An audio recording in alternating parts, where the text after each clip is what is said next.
तो ये मान लिया जाए जितने भी लोग आपको देख रहे हैं कि अब किसी किस्म की बैंकिंग ट्रांजैक्शन में दिक्कत नहीं आएगी, क्योंकि यूपीआई ऐप यूज करते वक्त या अगर आप बैंक की एप्स यूज कर रहे थे तो कुछ दिक्कतें आ रही थी, और साथ में आप लोन लेने के लिए अगर बैंक जा रहे थे तो वहां पर उनको भी उसको प्रोसेसिंग करने में वक्त लग रहा था। जी, इसमें ऐसा है कि ये प्रोसेस था जो ईद के बाद हम लोगों ने स्टार्ट किया था।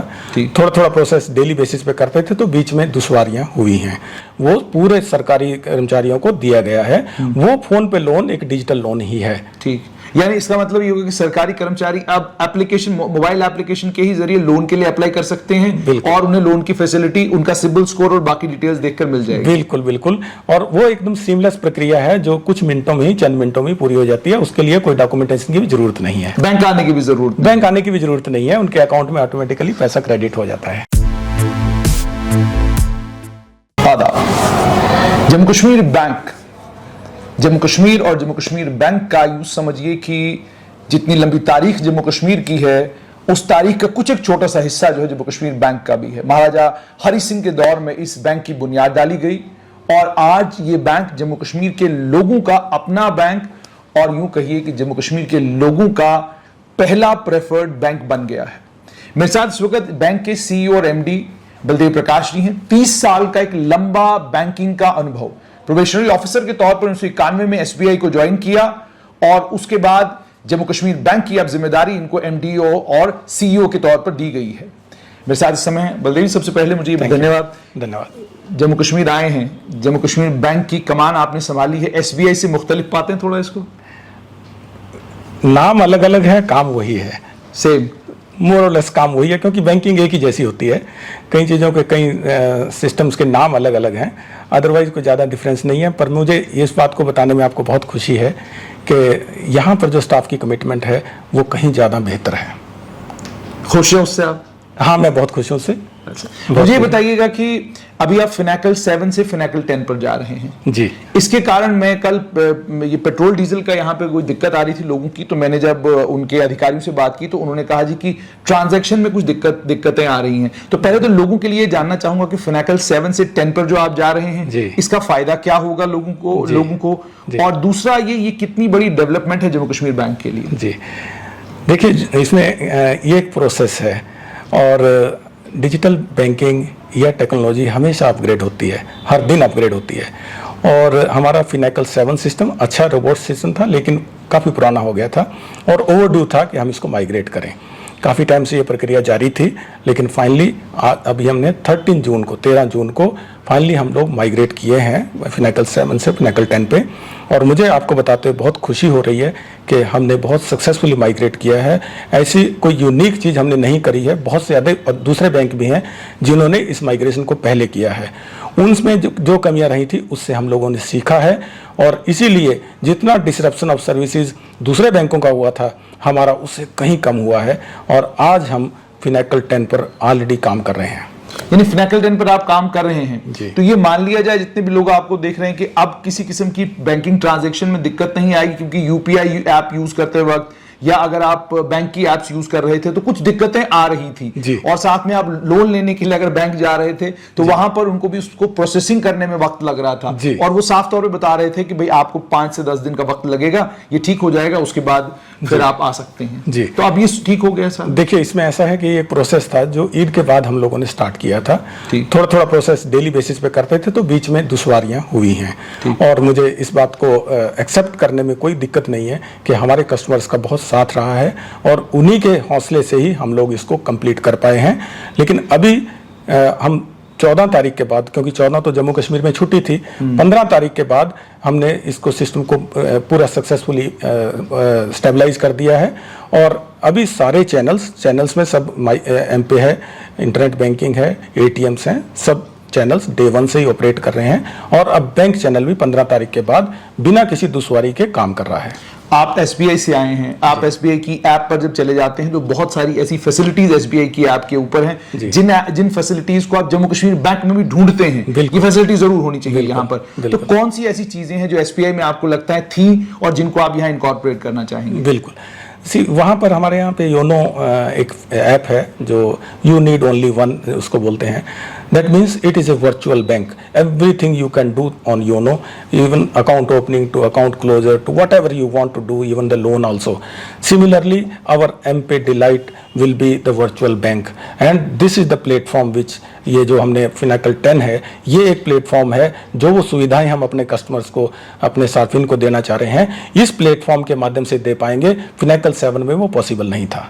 जैसे आपने कहा Finacle 7 में पॉसिबल नहीं था, तो एक SBI में फैसिलिटी है कि आप SBI की ऐप से ही लोन के लिए अप्लाई कर सकते हैं और वो छोटा मोटा लोन इमीडिएटली आपके अकाउंट में ट्रांसफर करते हैं, आपको बैंक जाने की जरूरत ही नहीं पड़ती। बिल्कुल। क्या इस तरह का कोई प्रोडक्ट जम्मू कश्मीर बैंक के पास भी है? जी, हम हमारा फोन पे लोन अभी LG महोदय साहब ने पूरे सरकारी ऑफिस, सरकारी जो कर्मचारी हैं यूटी J&K यूटी के, और ऑलरेडी वो पुलिस के जो कर्मचारी हैं उनके लिए वो ऑलरेडी था, उसको एक्सटेंड करते हुए 8 तारीख को LG महोदय के हाथों से वो पूरे सरकारी कर्मचारियों को दिया गया है। वो फोन पे लोन एक डिजिटल लोन ही है। ठीक, यानी इसका मतलब ये होगा कि सरकारी कर्मचारी अब एप्लीकेशन, मोबाइल एप्लीकेशन के ही जरिए लोन के लिए अप्लाई कर सकते हैं और उन्हें लोन की फैसिलिटी, उनका सिबिल स्कोर और बाकी डिटेल्स देखकर मिल जाएगी। बिल्कुल बिल्कुल, और वो एकदम सीमलेस प्रक्रिया है जो कुछ मिनटों में ही, चंद मिनटों में पूरी हो जाती है। उसके लिए कोई डॉक्यूमेंटेशन की भी जरूरत नहीं है, बैंक आने की भी जरूरत नहीं है, उनके अकाउंट में ऑटोमेटिकली पैसा क्रेडिट हो जाता है। अच्छा,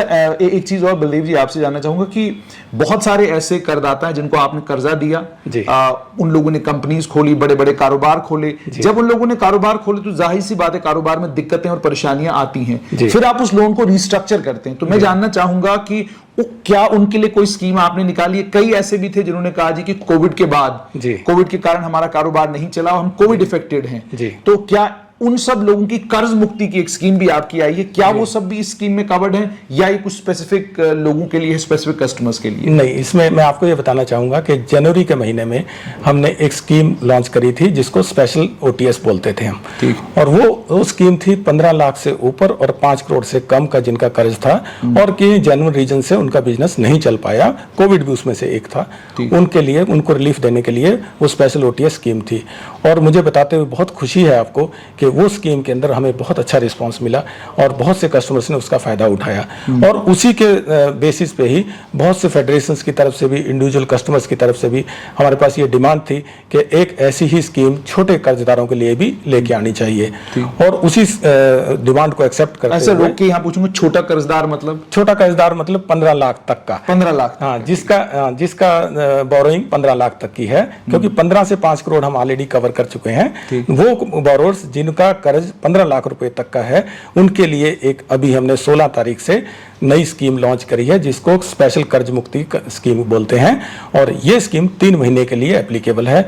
सारे कस्टमर्स, सारे बोरोर्स जिनका किसी कारण से बिजनेस में नुकसान हुआ है और वो पैसा ठीक टाइम पे नहीं दे पाए हैं, इस स्कीम का भरपूर फायदा उठा सकते हैं, और ये बहुत लिबरल स्कीम है।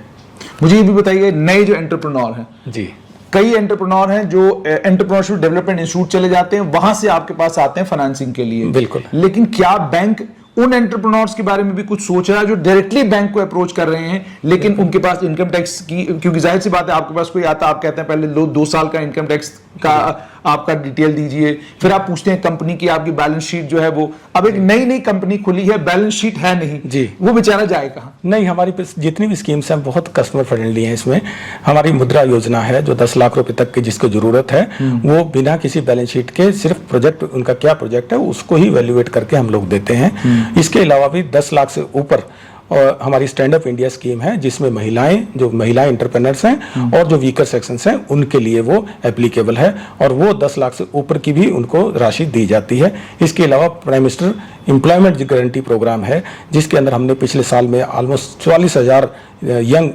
यूथ्स को बेनिफिट दिया है, और उसमें वो अपना बिजनेस कुछ भी स्टार्ट कर पाए हैं। वही स्कीम्स को आगे बढ़ाते हुए अभी LG महोदय ने 8 तारीख को हमारे ऑफिस में ये बहुत से यूथ को भी सैंक्शन लेटर्स प्रदान किए हैं, और वो स्कीम्स को हम और आगे बढ़ाएंगे ताकि जम्मू कश्मीर के यूथ को अपना काम करने में और सुविधा हो पाए।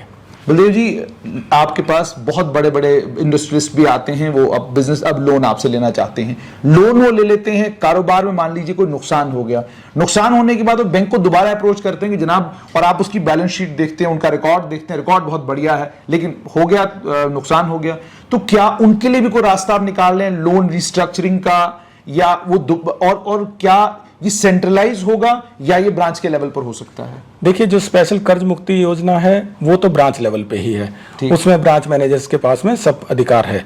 लेकिन जो इसके अलावा रिस्ट्रक्चरिंग है, जैसे किसी के कारण से अगर कोई बड़ा लोन है और वो सक्सेसफुल नहीं हुआ है लेकिन काम चल रहा है, शायद उनको फ्यूचर में वो रिकवर कर जाएंगे, तो ऐसे अकाउंट्स को हम रिस्ट्रक्चर करते हैं और बहुत से अकाउंट्स ऐसे हैं जो ऑलरेडी रिस्ट्रक्चर किए गए हैं।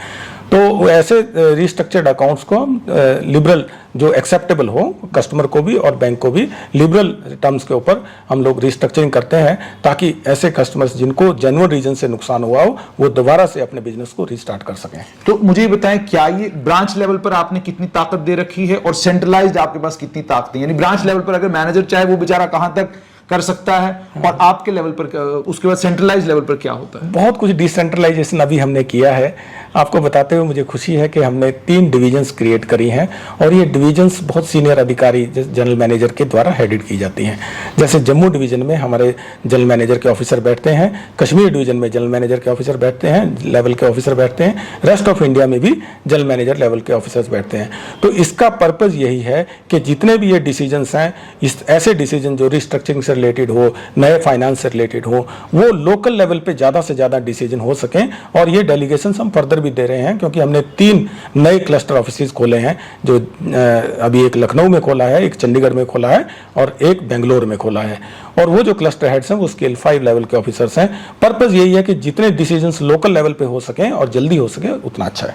बैंक को लेकर एक और आशा और उम्मीद जो है आम जम्मू कश्मीर के जनमानस की ये होती है, नौकरी बैंक देगा कि नहीं देगा। अभी आपने एक बहुत बड़ी ड्राइव की और ये बताते हुए मुझे बड़ी खुशी होती है कि आपकी वो ड्राइव बहुत कामयाब, बड़ी सक्सेसफुल, और कोई शक व शुबा या कोई इल्जाम कि कोई एलिगेशन आपकी ड्राइव के ऊपर नहीं लगा, और लोग बहुत तारीफ कर रहे हैं कि वो बहुत एमिकेबली सारी रिक्रूटमेंट आपकी हुई।